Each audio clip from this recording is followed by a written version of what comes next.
I think we can get started. Great. First of all, thanks everyone for joining. I hope you can see the slides.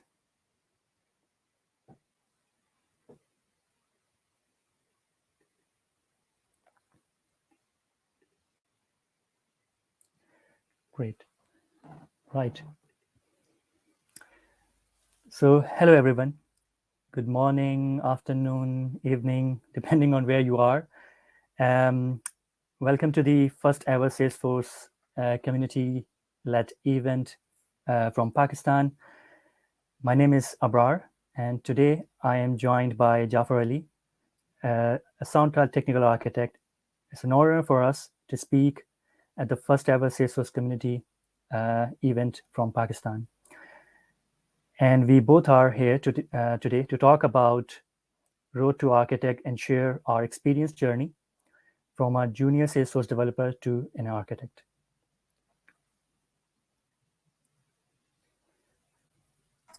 Now, before we embark on this journey, I personally would like to say a big thank you to the organizers, volunteers, speakers, and our special guest speaker, Peter Chutam, for supporting this event by putting their time and effort. So really appreciate it. So let us quickly introduce ourselves. So my name is Abrar. My full name is Muhammad Abrar Haq, but I just go by Abrar. I have been working on Salesforce for over 10 years now. Currently I work as a Salesforce technical architect for PwC practice in London.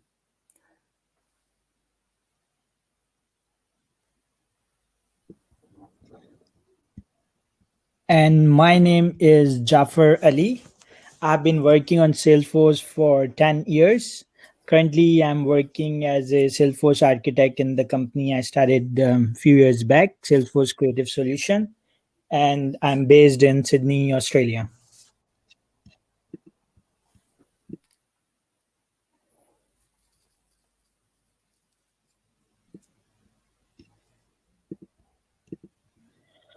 So, we still consider ourselves as a learners in this area. So, today we are here to share knowledge, as you say, ideas as a message.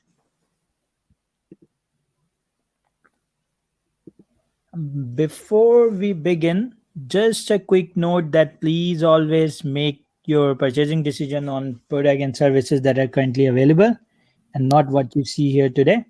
A very favorite slide. Thanks, Jafar. So this is the agenda for this session. First, we will share our overall experience in the Salesforce ecosystem, and just before that, I just wanted to say that why we actually submit this session. So we are here from we are originally from Pakistan, but of course at the moment we are based in somewhere else in the world. And when we started as a junior Salesforce developer, and at that time things were not as so many things were not there, references, help, guides. So we had to actually struggle. And so when this event was introduced and we got to know, and Hamza contacted me, I thought that it would be good that to share our experience, because we are honored that we are the kind of first few developers from Pakistan who actually got a chance to work on this Salesforce platform. So that's where the reason comes in for this particular session, to share our experience. So in this session, we will share our overall experience in the Salesforce ecosystem, what tech stack at that time we were using, and then overall how Salesforce has evolved since then. And of course, we will share our lesson learned as well. And then, of course, we will take questions later. So apologies for too much content on this slide, but just wanted to share that overall experience that that I got. And I started my journey. I used to be a teacher. I taught students in GCSE, in college, computer science, mathematics, and science subjects. So you could say that I came to Salesforce by fate. So I started as a junior developer for a company called Secondent. It was a US based company, and they had offshore office in Karachi. So I'm originally from Karachi. So we started there, and of course you can see that 2 years I didn't get a job as well, and so straight away I got this opportunity, and I picked up this Salesforce technology very quickly.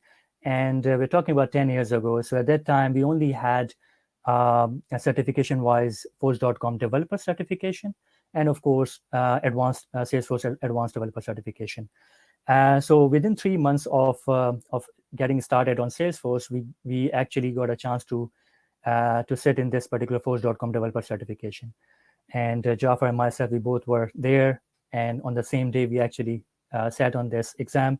And luckily, we got passed as well.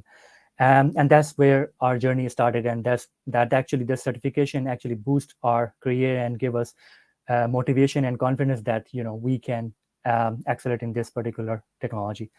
And we started, and we took a proper, we didn't go for the shortcut. We took a proper path.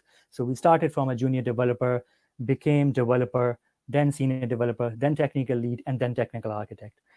Because we feel that it's very important to go through each and every part of the journey, so that you get a full exposure, so that when you go to the ultimate stage where you become a technical architect, you will understand more easily, and you can find and analyze things quickly, because you have a proper hands-on experience in that.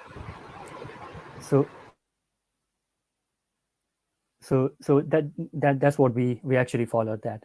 And 2014 I actually moved to London and joined a company called Tequila was a platinum partner company, and a startup as well.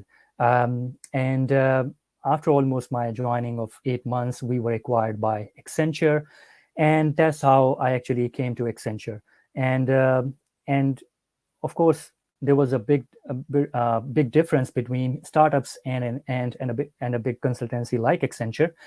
So I actually decided to start my career in Accenture, because in Accenture the difference between my previous experience and in Accenture was that I got a chance to work on large enterprise level technology transformation projects, where you actually you get challenged on things like scalability, things like performance, things like overall global level understanding of the client, and if they have multi-org environments, then you get a chance to actually, that's another add value to the complexity as well. And of course, large teams, big client, variety of different diverse experience, you get a chance to work with them. So and that's where I actually got a chance to work with CTOs, CIOs, and partners, directors, and executive level people. Because when you get a chance to work with them, it's very different to what you do just coding yourself. And of course, I became then Salesforce technical lead there, and I got a chance to work on a large enterprise level transformation project, where we actually started building a first ever consumer goods and retail product on Salesforce platform. And that's where that solution lead to the, now what you call it, Salesforce Consumer Goods Cloud. So I was lucky to actually get that opportunity to work on that particular engagement. And of course, over time, I got a chance to work on, I got a chance to actually acquire other certifications, such as the Salesforce application and system architect, and of course, other certifications also. And of course, I'm looking for my Salesforce CTA journey, because of course now it's not an easy, and it's a long journey. But I'm hopeful that in next few months I'll be acquiring and going for that certification as well. And of course, over this whole career, I got a chance to to speak publicly as well, because I think it's an honor to speak publicly, like I'm speaking here with Jafar. Um, that it is actually it's in your blood if you want to share your knowledge, and that's what I actually want to share my knowledge, because I have a belief that if I have made mistakes, other people should not make those mistakes in their life, in their career. So that and this is just one of the reason. So I got a chance to work to speak in Dreamforce, in world tours, in UK's or European biggest conference, London's Calling, and of course many developer groups as well. And of course during this time, I got a chance to work on variety of different industries. A few of them listed here, of course, and in automotive, in energy sector, in utilities, and of course financial services and education sector, which is very unique as well. And of course, lucky enough to recognized by different technology teams in the technology events, and of course got rewarded as excellence emerging employee awards as well in the past. So that's my overall experience. And of course, I'm currently working for PwC as a Salesforce technical architect and senior manager in their practice, in consulting practice.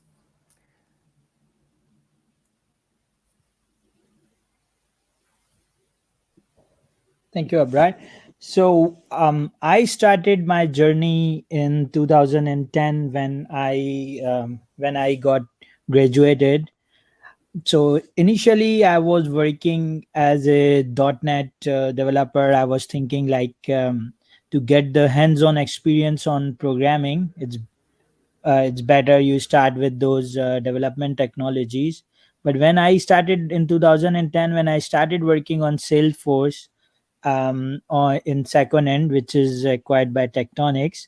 So as a beginner, what I can think of now, that the main concern what I had is that I want to be a developer. I want to learn technical skills, but look like that Salesforce, most of the things you can do point and click. So I was like thinking, okay, do we really? Is it the right platform for me? But as I'm standing here now, I'm sure about it, and I'm pretty much confident that that was the right decision. Because in order to work on enterprise project and how the world is moving, so I think Salesforce platform was the right choice. So in 2010, when I started working as a junior developer and then senior developer, and then sometime after some time lead and architect, so that was like quite amazing experience what we had in second end, where we were working on mostly on US based projects, and it really gave the experience to us to actually think about those solutions, what business solution, what what we can implement on Salesforce. So after that, I moved to Dubai in 2014, where I worked in one another firm. Its name was Q Innovation, where I was working as a lead there. So we implemented quite interesting projects there, mostly about real estate and sales cloud and service cloud projects as well. So after spending few years there, then I moved to Australia, and then I started working in a company, ProQuest, where I work as a lead and architect there as well. I started as a, again, senior Salesforce consultant and then lead and architect. And then after some time, I started my own company at a very small scale, but to give more experience to myself and other people whom I'm working with actually. So overall in my journey, what I can see and what I can actually say, that I'm really actually I'm really happy that I started working on Salesforce platform. Yeah.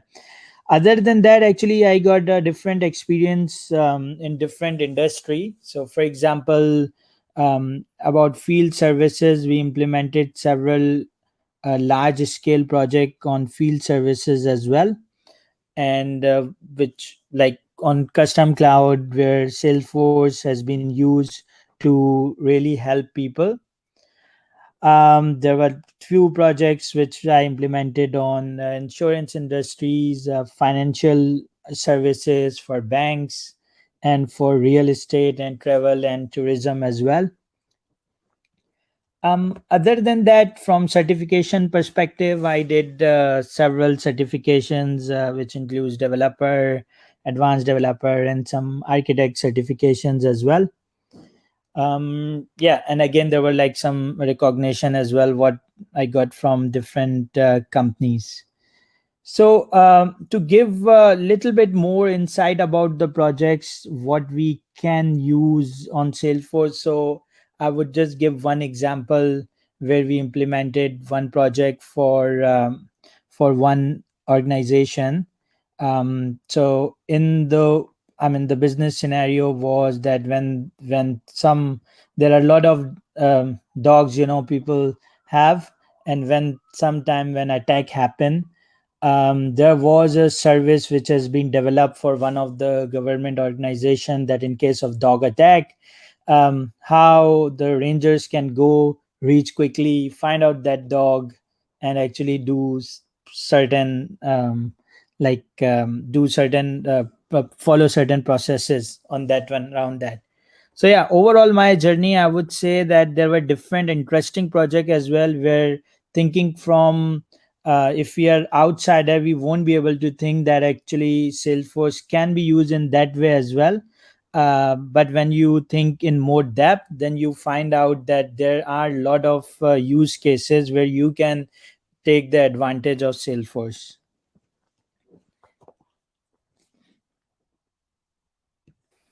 Thanks, Yeah. Jafar.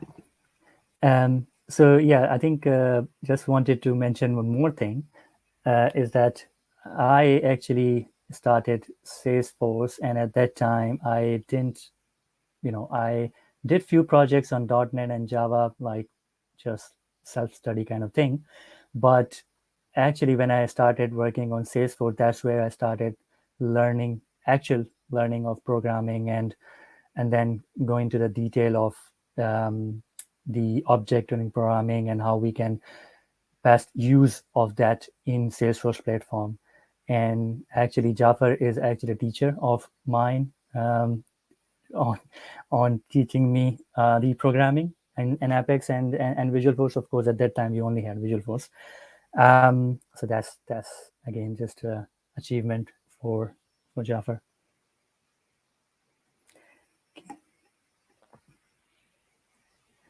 Great. So just now, let's give you guys a kind of a background 10 years ago when we started. What are the things were there and what challenges were there? And if we now, if you ask us that why, if right now the resources that we have at the moment, we could have a different, yes, we could have maybe we could have a fastest maybe path to go to the level that we want. But I think we had that that scenario there for us. So when we started with very few, I think, developers in Salesforce in Pakistan. So I'm talking about like just few, maybe two or three, maximum five, including two of us. And when we started with that, there were no resources, like proper resources as you have now, for Salesforce. Jafar, about that here that we had, I think, videos was given to us that, and we remember this person, Chris Berry. I don't know, he's still there in Salesforce. Yeah, his videos were there, and we were just watching his videos and learning Salesforce, and that's it. And then, of course, we had few developer and community blogs, and of course, famous was Jeff Douglas. He's now, I think, working for Salesforce in Trailhead team, and of course, Bob Buzzard. His real name is Kier Borden. And we had few cheat sheets and workbooks. That's it.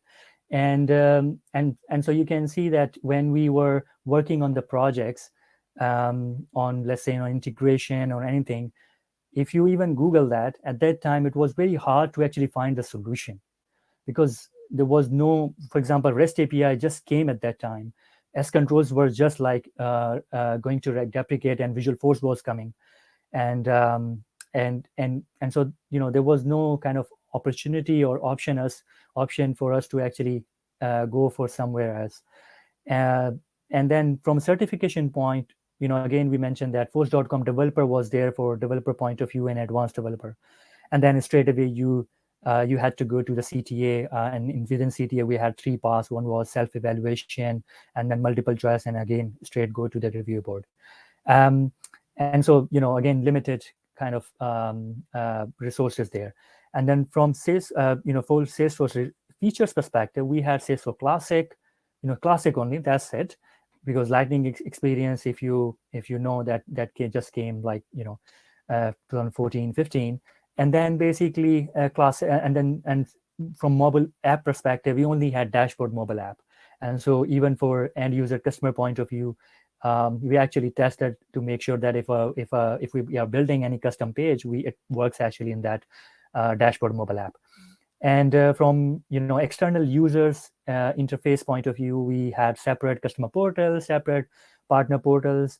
And from our experience point of view, at least from my experience point of view, we didn't had many engagements where at that time we were involved to implement customer or partner portals. There were a few for optimization point of view, like optimization projects, but no really kind of actual greenfield projects. And of course, from as a developer, you need to have you need IDE. And at that time, we only had force.com IDE as recommended, force.com IDE by Salesforce. And we only and there were some connectors available for Eclipse and NetBeans, which you could utilize to actually write your code in parallel to your Java code, or any other UI code. So that was it. That's what the kind of whole. And of course, there were other features as well, such as territory management. There was only one territory management, no enterprise territory management. There was a concept. And we because I was involved in many projects where we had many challenges there. So now, of course, there we have many other features there. So of course, there's a famous quote that if one has to burn, because in order to give light to someone else, one has to burn. So at that time, we were just like hitting our heads to the wall basically, and then we were learning and then sharing, and then our responsibility, Jafar and myself, was that we had to actually learn and train to others as well, because we were growing in Pakistan, especially in Karachi, and then later we opened offices in Lahore as well. So that was the also kind of objective for us. Now, of course, as we are speaking, we are here, and we have lots of resources, dedicated resources for developers, architects. We have help resources. We have many, community blogs. We have MVPs. We have, community dedicated people who are helping the community. And so if you struggle somewhere, you will definitely find a solution most of the times. And of course, over time, Salesforce has actually bombarded lots of certifications there.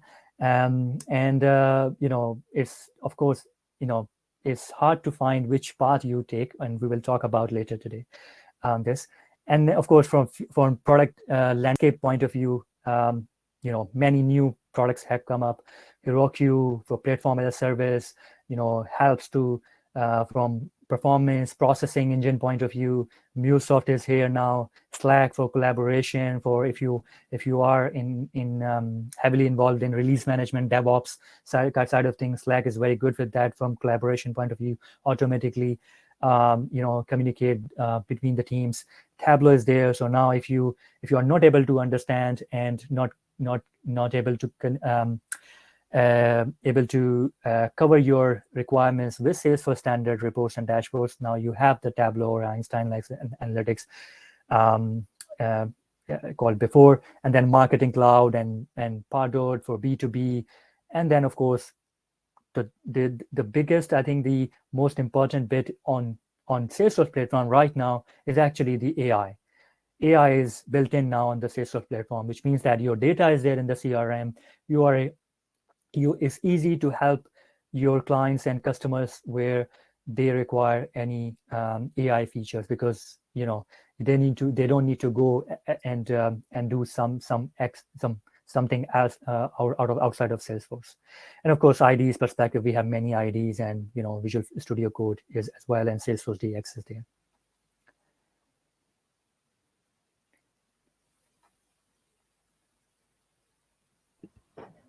Okay, so if we can do it, so can you. That was our journey, but as we understand that everyone has a different journey, those who are working as a Salesforce developer, most of the people actually they would have their goal to be Salesforce architect. So now we are going to discuss more about what we think that from the developer perspective, what are the skills which you need, and those skills which will really be helping you when you will be moving towards your next goal. So these are the key skills. So based on our experience, we think that these are the key skill which all developers should have. And so we will start with those which are highlighted in green. So these are like most important skills which are not very specific to technical people, but again these are like key skills which would have really great benefit. So first, for example, let's take an example of analysis skill. So if a developer has good analysis skill, then it means they can think about the requirement and think about all other aspects before implementing it. So it would really help. It would really help technical people or developer to move upward in their role quite fast.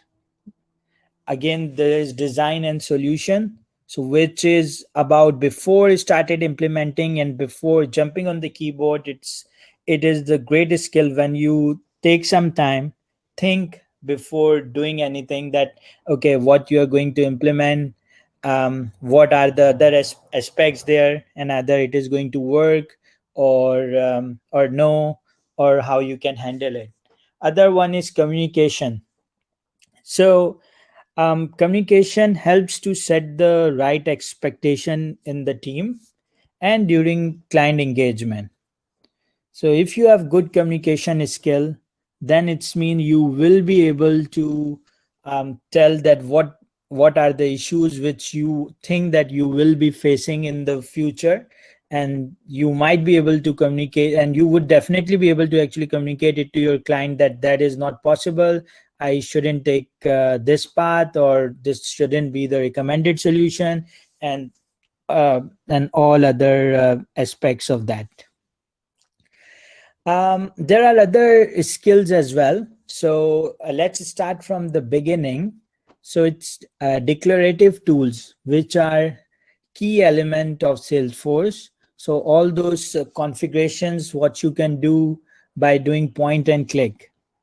So those are always recommended approaches.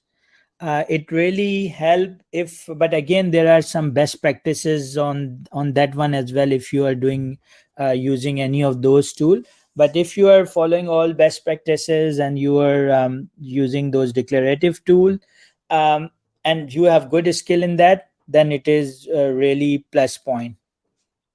And programmatic tools, so whatever programmatic tools we have here in Salesforce, I mean it is also one key component. Apex and Visual Force pages. So as Peter also said in the keynote today, that Apex is not going anywhere. Apex will stay because it is one of the key building block of Salesforce, which every developer should need to understand. And there are also like lot of best practices about that, that what you should do and how you should do. Visual force pages, visual force pages as well, although it is getting bit older because now it has been replaced by Aura component and Lightning Web component. But again, there are some business use cases where visual force pages can help. So for just for example, let's say there is some because of some compliance requirement, browser can't run JavaScript. So those kind of requirement, then it's mean you won't be able to write web component for that one or Aura component for that one. Then it's mean you need to find out some other solution. So these are the skills. Aura component and Lightning Web component. Obviously, there is no doubt in it. It is like using cutting edge technology, and it has been accelerating quite well. So social. So again, these is like key component what you can key skill what you can acquire. API, which includes all available APIs what we have. Security, so security, API consumption in Salesforce. And so these are also key skills. Configurable code, so again, that's like if you are developing a code, let's say you are a developer and you are developing a code, so that is like key component. If you if you are like making your code more configurable, then it makes you more responsible developer. So it's mean you are adding more value, you are empowering empowering users so they can actually configure the code based on some point and click actions. And the other one is governor limits. So I think all developers know that this is key. Without governor limits, without knowing the governor limits, if you start writing your code, then it's mean it will end up in like there will be a lot of issues in that. So on the right side, we have highlighted that that there will be like whatever skills which is on the left, what we just discussed. So whenever you are acquiring those skills, or whenever you are learning other aspects of those skills, you need to think about that where it can be used. So, for example, let's say you are writing Lightning Web component, you can think about some use cases that okay, it can be used on community, on Experience Cloud. Then okay, if I'm going to use in the Experience Cloud, then what exactly we need to do? Is there any other aspect I need to think about? Do I need to think about more style sheet? Do I need to think about optimization as well? Or there are some other interfaces what I'm going to implement?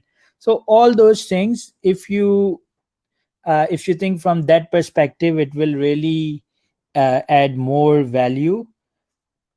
So there are like different application where you can use those. So for example, let's take one more example of APIs. So if you are aware about the usage of API, then it's mean you will be able to know how you are going to use it in integration. If you are building any managed package, how you are going to use it, what are the considerations you need to think about. um, and about data migration consideration, it is also very important that when you are writing a code, or let's say when you are implementing a process builder, you think from the data migration perspective as well, that what exactly I need to do from when data is going to be migrated. Is there a way if I can not execute my process builder or code, by implementing some kind of pattern in that. So it's mean when the data is loaded, my process builder won't load, or the person who is loading the data should have that then capability um, to actually configure based on some configuration setting, enable or disable some code. All right, so yeah, so these are the skills what we were thinking that these are key. The next one is about certifications. So as you will see here that we have make one path here, that if a person is starting from junior developer and developer, senior developer, technical lead, and technical architect, it take time. It take time actually to do all those, to work in all those role. But on the other hand, it gives the experience of the whole landscape of development. So it's mean if you are architect and you need to decide something, then if you are across all those roles, then you would have the right skill to take the right decision at right time. um, and another key point what we would like to add here is you have to be smart with your certs. So when you are doing certification, it depends what work you are doing. So let's take an example that you are doing some release management work. You are implementing some, um, let's say, CI/CD pipeline, and you are implementing all those DevOps practice. Then it make good sense that you will do development lifecycle and deployment designer certification as well, because it will directly match with your experience. If you are heavily working on lightning web component and aura component, then the key skill is that you would have javascript developer certification, because it will help you to understand how you can optimize the use of javascript, and what you can do and what you can't do here. If you're working on integration project, then it definitely make good sense that you do integration architecture and designer certification. So it will be like all those, then certification will be match with your work experience.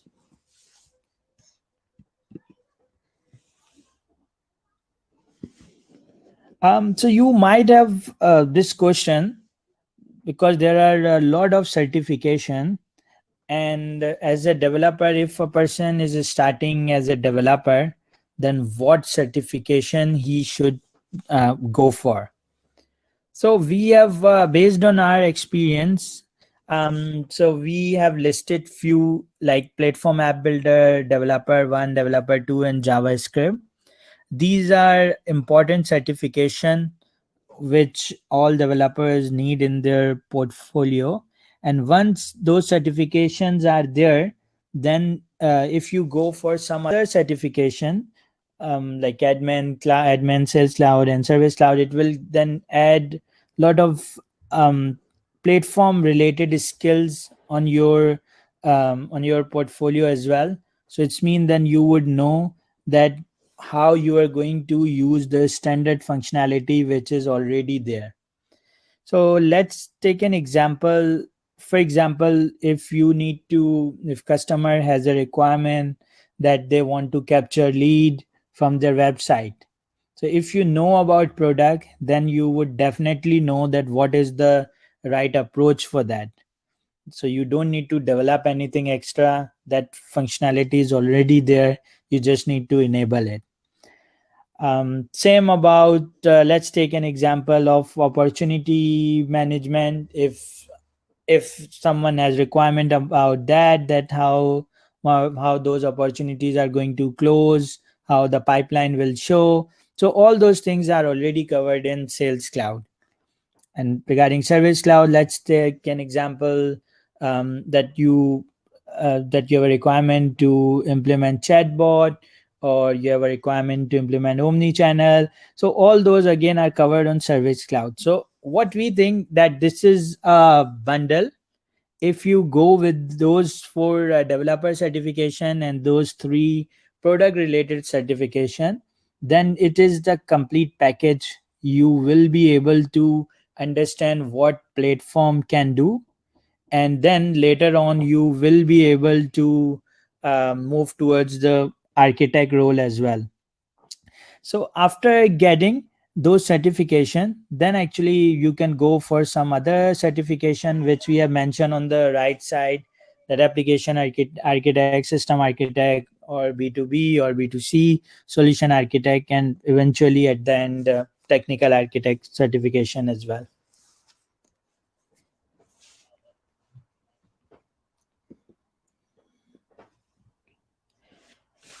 So try to get the every opportunity which comes to you.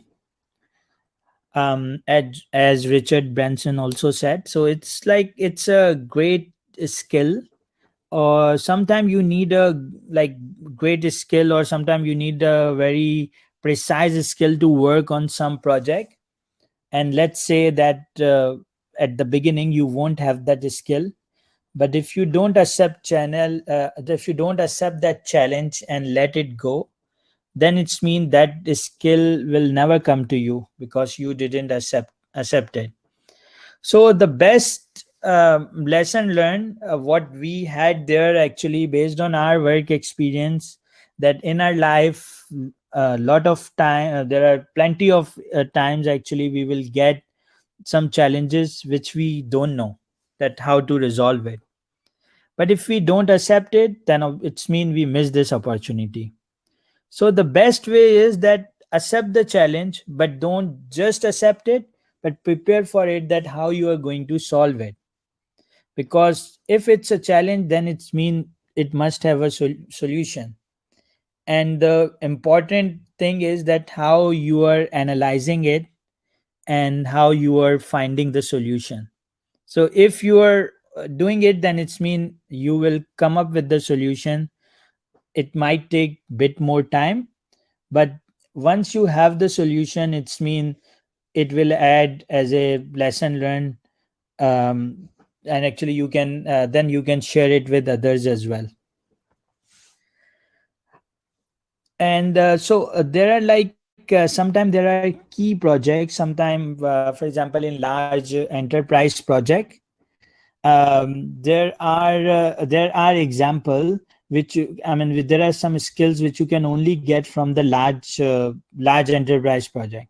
But if you're not getting the large enterprise project, still it makes sense that you will work on the medium sized project. And but always think about that how you are going to solve all those problems. And if you get the opportunity to work on large enterprise project, then definitely go for it.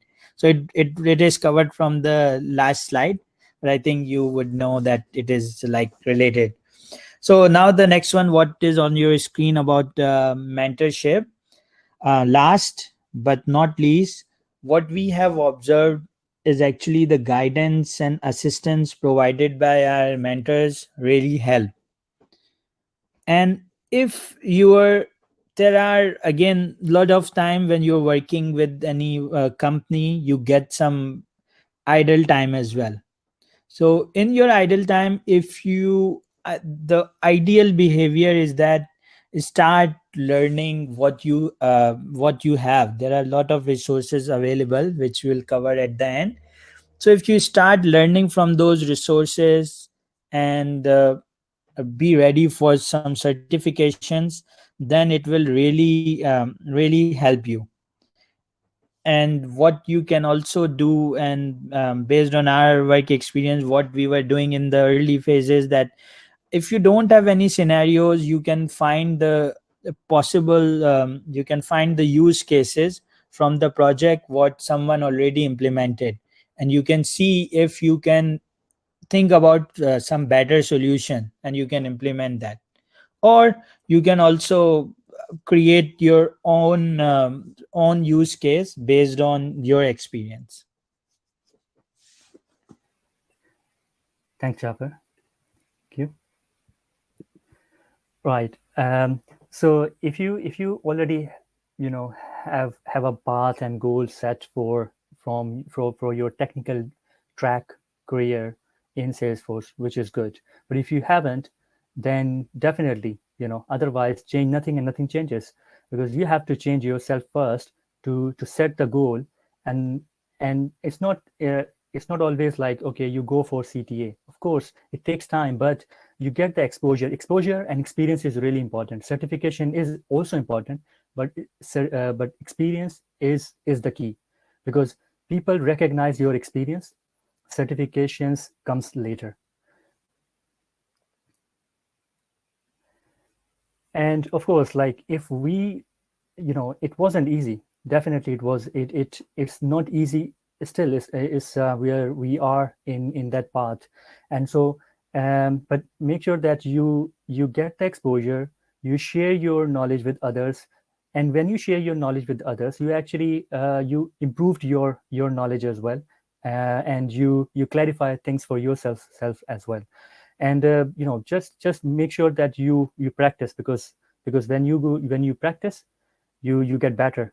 And every day you get practice, you improve your skills as well. So just make it consistent, rather than you go to that particular level, let's say senior developer, and then you just stop learning things. It's a consistent behavior, and you continue with that path, right?